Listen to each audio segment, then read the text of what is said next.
Morning, everybody. I'm about to get my run on. Enjoy the sunrise.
The Pine Canyon Road is a lot more hilly than the treadmill, so it took me 15 minutes and something like 58 seconds to complete my mile today.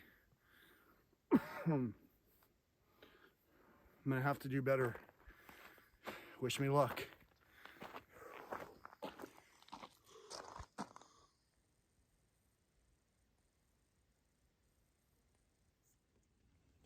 I got to thinking about maybe why it is that I like to be in a place like this, whether I'm with somebody or not, while someone else might think that this is a nightmare to spend time in a place like this. It's actually quite the opposite. It's a lot more like, it reminds me of in the past. You can even listen to the sounds around us.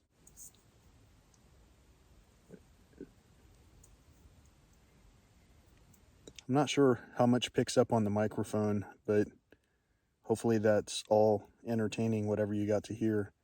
The whole thing is, though, that it's so quiet that you can hear everything, even the gurgling of someone's esophagus. You can hear some kind of grasshoppers. There are definitely wasps. I can see a spider being illuminated on the tent wall. And as you can see, it's kind of overcast.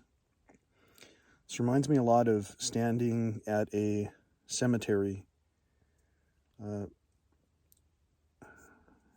Somewhat known for being a place of peace, a resting place.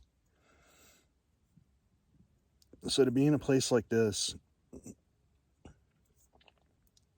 you would think that it'd be easy to go crazy, but there are constant reminders of how I've rambled on and almost lost my train of thought. But it's hard to remember being in a place so isolated where you can feel at ease, whether you've got all of your clothes on or not. And I know that that was a weird way to compare it to a cemetery, but the days of visiting cemeteries with my parents were days where I got to spend time in peace and quiet. So to be in a place of peace for someone like me generally is extremely restorative. And if you can listen to this sound.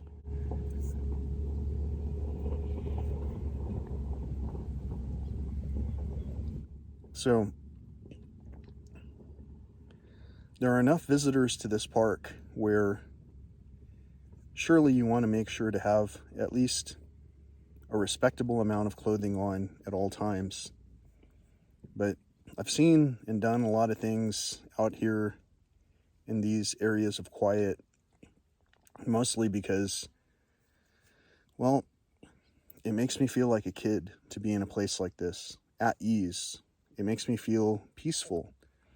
Even though I might be walking around and at night I might light up something with my watch light or even with my phone light, and all of a sudden I'll see signs of life.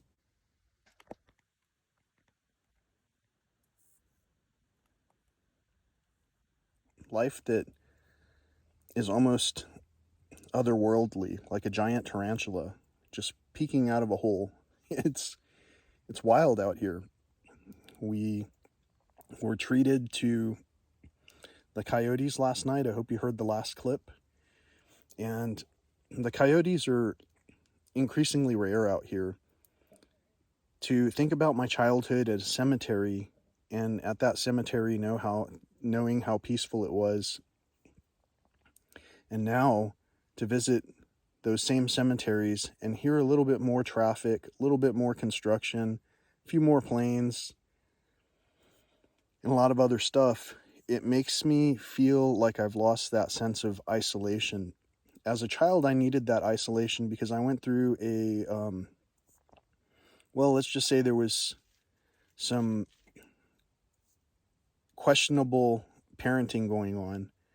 And in the system that allowed for parents to gain custody in a shared manner, those systems allowed a lot of different things to occur when people were not looking. And so on this channel, I've advocated for having group conversations, especially when people are not comfortable answering questions. And I've suggested also that coming to a place like this might reduce the anxiety level quite a bit, enough to where someone can just say their piece, And my piece is going to a place where, like, the most threatening things are a hornet might try to intimidate me. It seems like they knowingly know, like they knowingly do what they do because they know that they're intimidating us, right? Haven't you ever stood by someone who is more intimidated by any variety of animal, and then that animal, for whatever reason, goes in their direction? Maybe the animals can see the fear.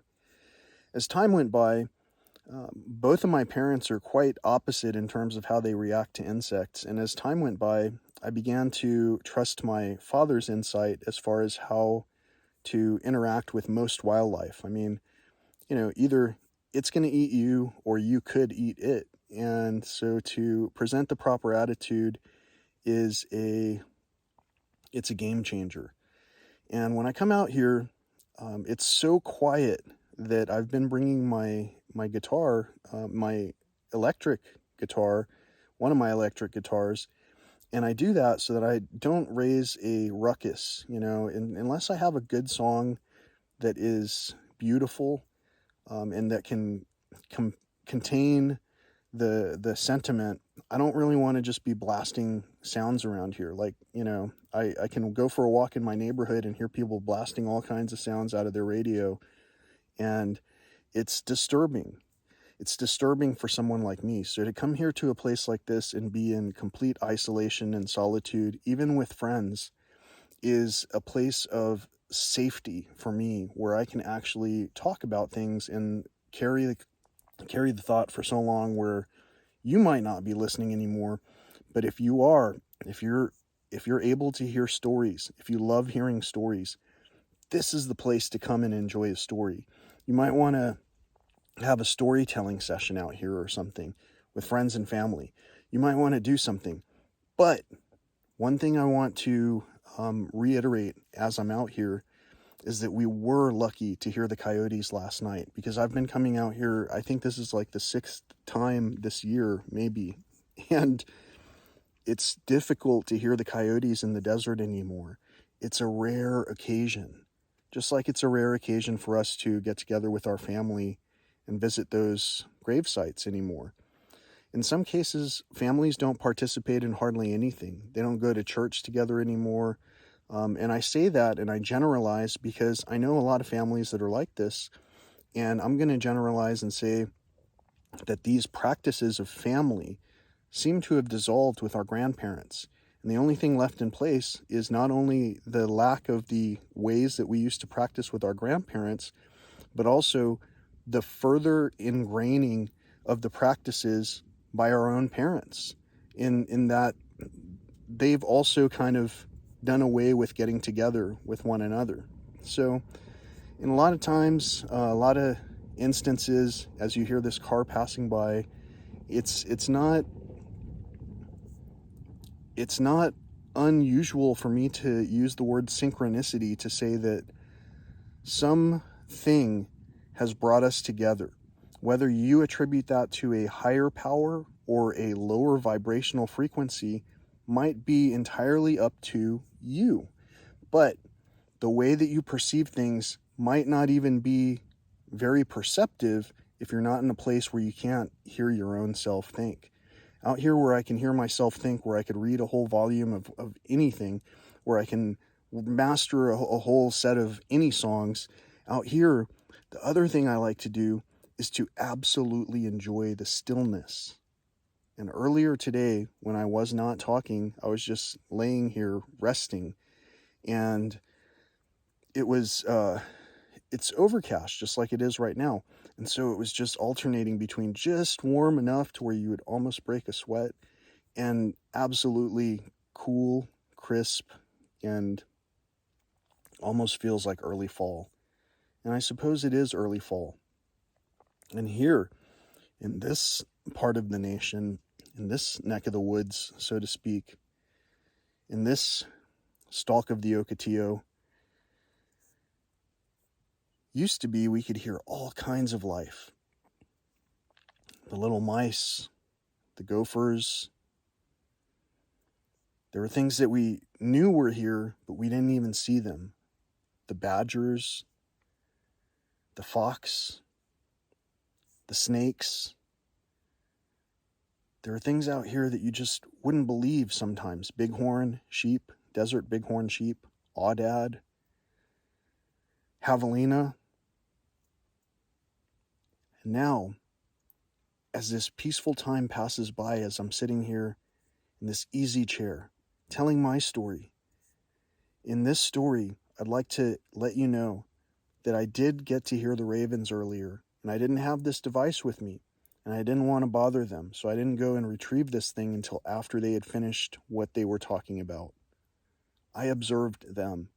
That was the primary thing that I wanted to do. And I think that in the past, the people who have come here with me have gotten to experience these situations in the same manner. They've gotten to see wildlife, and not just see it, sometimes to actually experience wildlife and to recognize the proverbial seeing each other in each other's eyes and really recognizing what it is that we are looking at and encountering. Like when I talked about earlier, almost losing my train of thought. The car that was approaching and then the subsequent car that left from up this road where the Pine Canyon trailhead is, that reminded me when I was a child, the cemeteries were some of the most peaceful places for me to go. I could feel a presence, and also there was a sense of calm. In today's world, the cemeteries are often sprayed with poisons, and there's nothing that's done to actually bring peace to the situation that's there. Pesticides, herbicides, and all kinds of chemicals are what we pour on our own ancestors. That's a poor decision. That's gambling away the future of everything that we have here. And I only say it with this kind of passion because listen to what's around. Have you heard the ravens? In this place, it used to be very commonplace to hear hawks, to hear owls all night long, to hear foxes, definitely to hear coyotes, and occasionally you'd hear a skirmish. You'd hear something and you had no idea what it was because it was in its either distress or dominant call that you would never generally hear. You can hear things out here that might make you feel a little bit scared without having someone who knows what's going on. That's probably how I would feel. Since I know what's going on out here most of the time, I don't feel fear. Not in that same way that someone might have if they heard some unusual screaming next to them. The way that I was raised, somewhat in violence, the way that I was raised, there are things that don't disturb me the same way that they might disturb others. To see two bears put on a dominant display to decide who's going to sit down in the shade, that doesn't scare me. You can see they're communicating. You can see what an animal is communicating to you as well. You can see what I'm communicating to you. When I talk about the cars passing by and reminding me that it's hard to find a quiet place on this earth to hear yourself think. When you hear me tell you that I'm going to put all of this sentiment into a song that's just a few minutes. And when you understand that I'm telling a story that has a lot to do with love, it's a love story. And when I'm telling you that we can either love or we can overlook and be jaded, we pretty much can, what's a good word? Jaded is not the exact word. Conditioned is not the exact word either, but we can become, let's just say we can become complacent. And we can't get a kick out of things anymore. Every time I come here, I get a kick out of this place. The things that I've seen and experienced. There's a wasp right now trying to figure out a way into this tent so it can try to intimidate me some more. These animals are sentient, and we know it. And so if we know that, and we know one another as sentient beings, perhaps with a little bit more emotion, why would we ever be able to treat someone the way that we allow ourselves and others to be treated? I heard a rock move. So either a large animal is right outside somewhere at some distance, or earlier, the last time I heard a large rock move, it happened to be a car from a great distance that had shifted some rocks. So we'll find out which if I talk for long enough. Whatever the case, it's hard to find a place where we can find the solitude that gives us the ability to think for long enough to say something meaningful. And sometimes the only way that can happen is to think back to the days when you felt the most calm, when you were able to feel a sense of complete peace in all of the disarray that was going on around. You knew that when you stepped into that moment, you'd be at complete peace. That's kind of what this place is to me.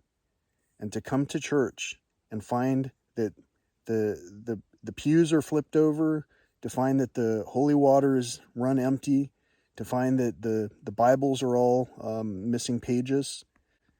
I'm giving an example as if this place were church. And to find that the wildlife is missing, the plants are dying, and the amount of traffic is just, it's like, I hope other people are experiencing the same solitude when they come to this place.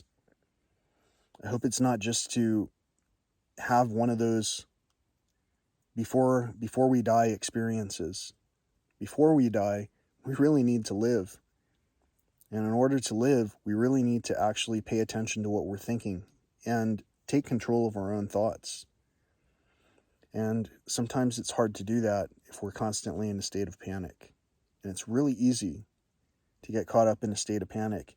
And it's really easy to recognize that there are signs You can be physically ill. In a lot of cases, there are physical ailments that are known as lifestyle choices, lifestyle decisions, lifestyle changes that can lead to a reversal of those ill effects of health.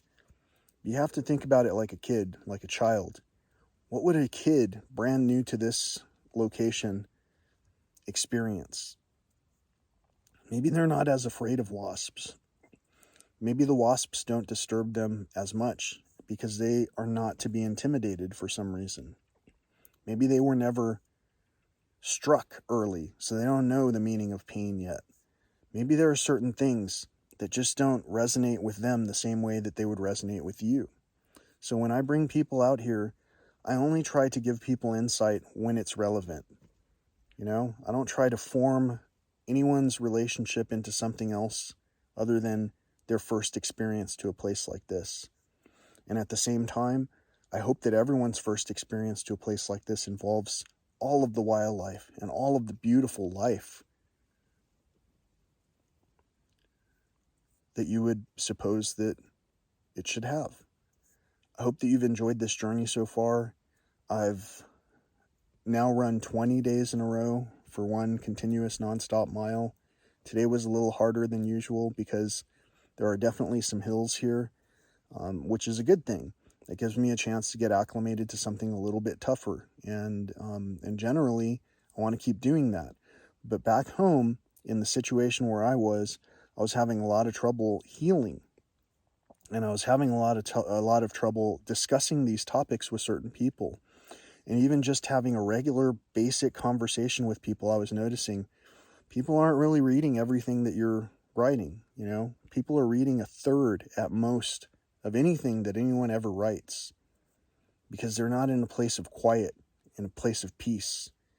And the only thing I can think then is that means that they must be in a place of dis-ease, panic. So hopefully I'm putting in enough effort here to give us a little bit something more to think about.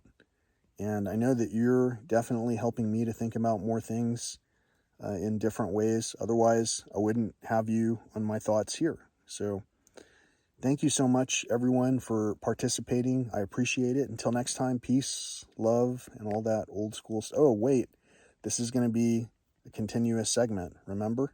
So until next time, stay tuned to see what else happens throughout the course of today.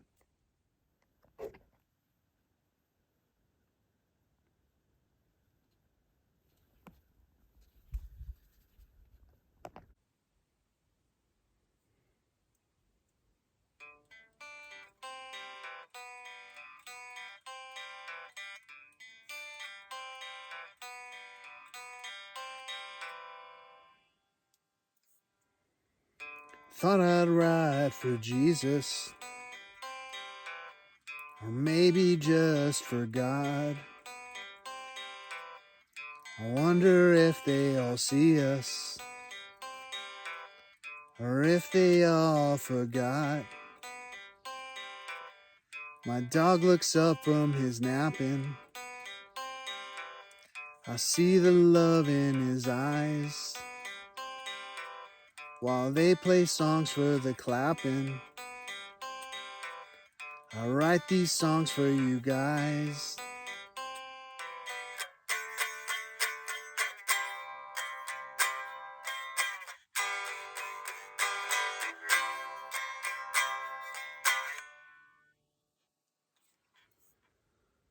I wonder if he could hear us,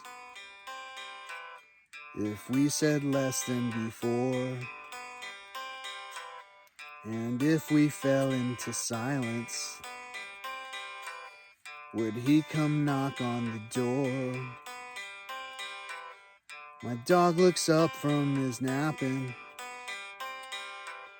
I see the love in his eyes,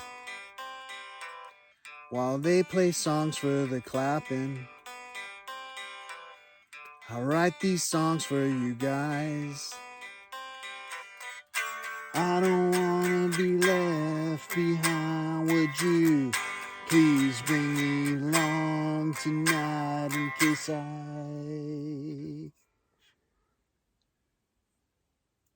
wonder if he'd speak with us.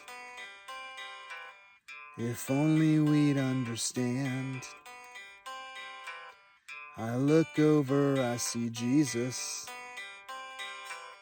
I go to hold his hand. My dog looks up from his napping. I see the love in his eyes. While they play songs for the clapping, I write these songs for you guys. I don't wanna be left behind, won't you please bring me along tonight in case I die, in case I die.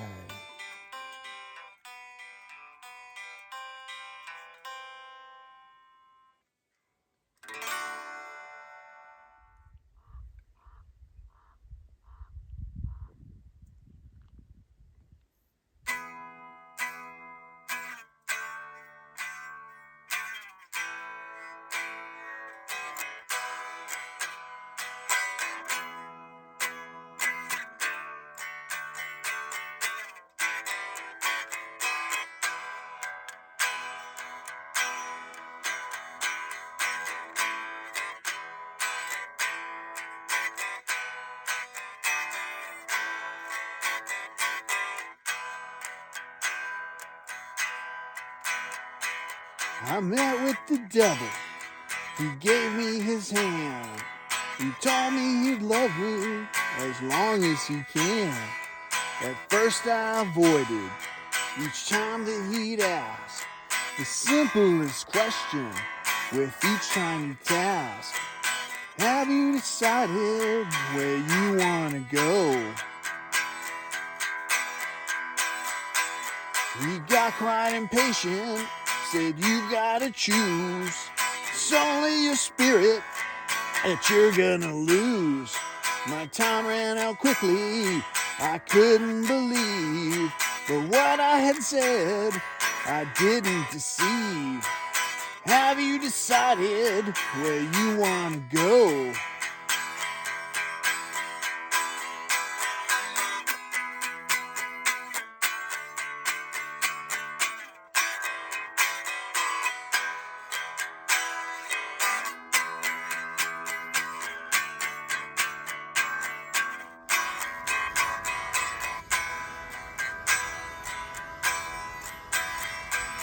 I said to the devil, I'm staying right here. It's probably better if you disappear.